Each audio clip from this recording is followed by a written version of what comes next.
Chapter 29. Breaking the Stranglehold. I didn't see Britney again for 2.5 days, until Wednesday night, when Sam called me and asked me to come over to the house, since I had seen last her. I had been in a state of anguish. Clearly, this was a life or death situation, and I prayed without stopping for another opening. Quiet plans had been underway for 6 weeks for Jamie to petition the court for temporary conservatorship of Britney, but it seemed like an impossible dream at that point, with Sam still so entrenched in her life. In fact, Jamie was going to file for the conservatorship on January 22nd, 8 days beforehand, but he and his business manager, Lou, felt God leading them to wait, fast, and pray, despite the frustration of a phalanx of lawyers. Something drastic would have to happen for Sam to lose control and for Jamie to gain control of his daughter, who was, after all, an adult woman. I shuddered to think of what depths of desperation we would have to plumb to regain charge of our child. When Sam called, he said he had been tipped off that somebody was coming to try to commit Britney again. "What are you talking about?" I said. "They can take her like that?" "Yes, they can," he said, acting as if he was out of his hands. But when I got to the house, Sam was nowhere to be found, something I thought was very odd at the time. In a flash of panic, I knew who was really behind this. "Britney, get out of here," I shouted to her.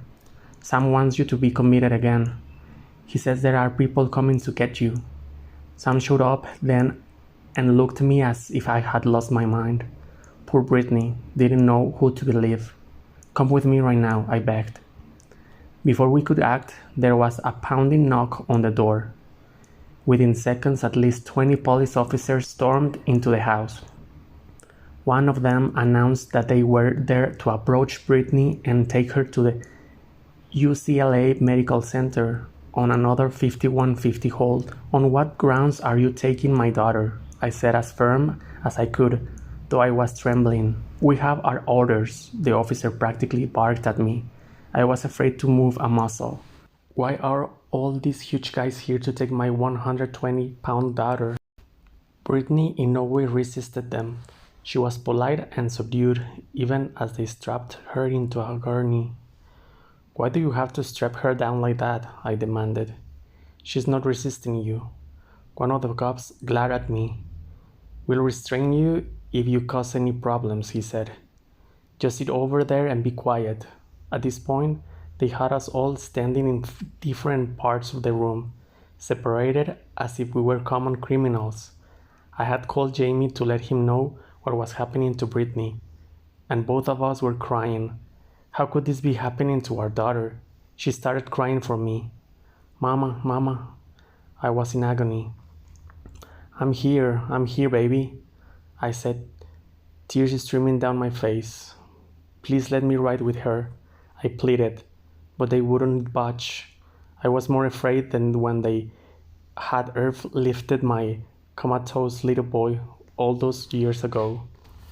The admittance slip of the psychiatric ward of UCLA Medical Center said that she had been driving recklessly, not taking her medicine as directed, and wasn't sleeping properly. I thought. No one could know that except for Sam. Later, I found out that he had been working in function with the SMART team, a branch of the police force that watches for DUI and reckless drivers.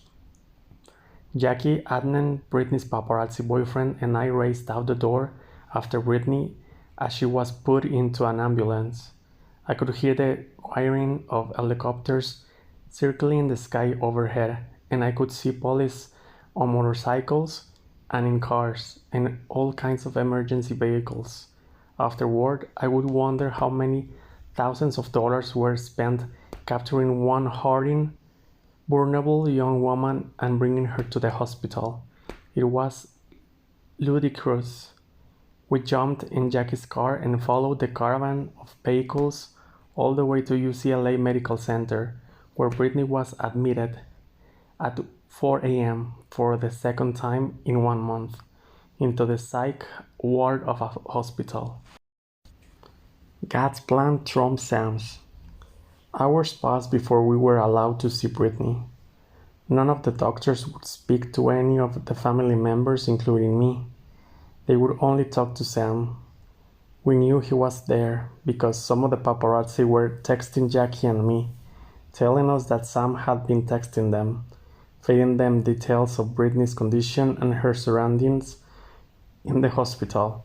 When we were finally allowed to visit Britney in a room, I was incensed to find Sam sitting on her bed, laughing. "What are you doing here?" I railed at him. "You put her in here." He had a look on his face like the cat who got the cream.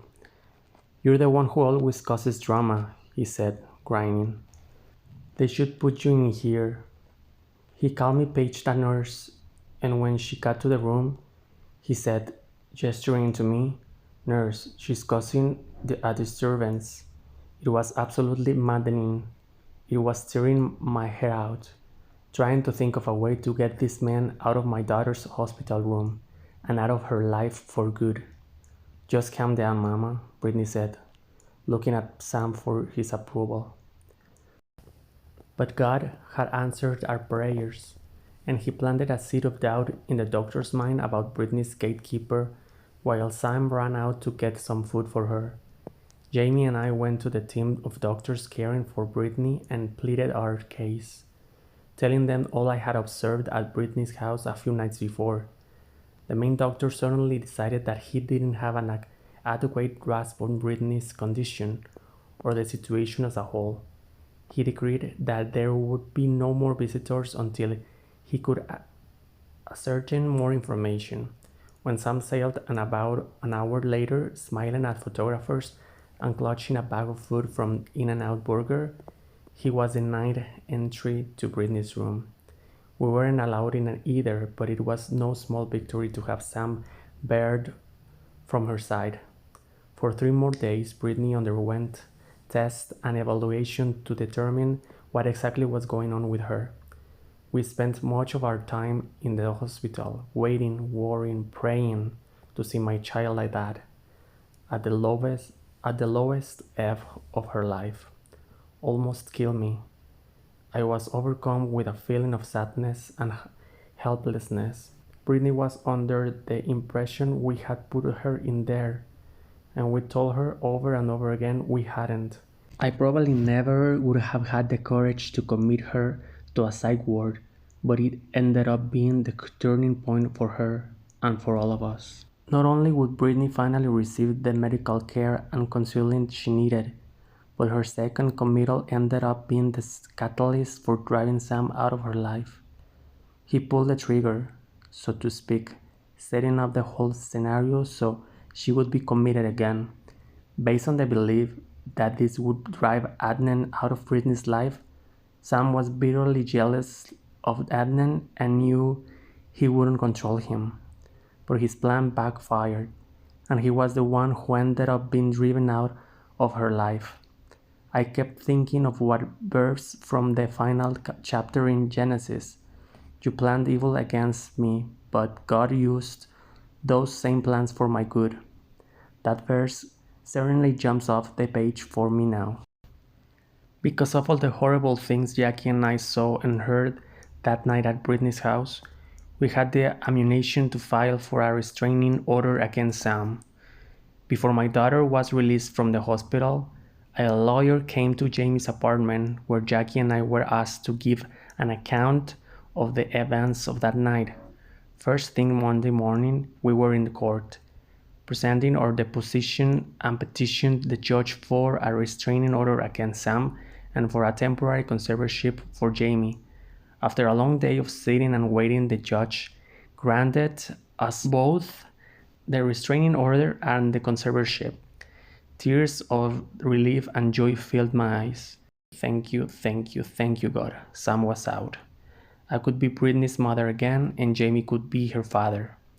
As we walked out of the courtroom, we were taking our first steps on the road to healing our family.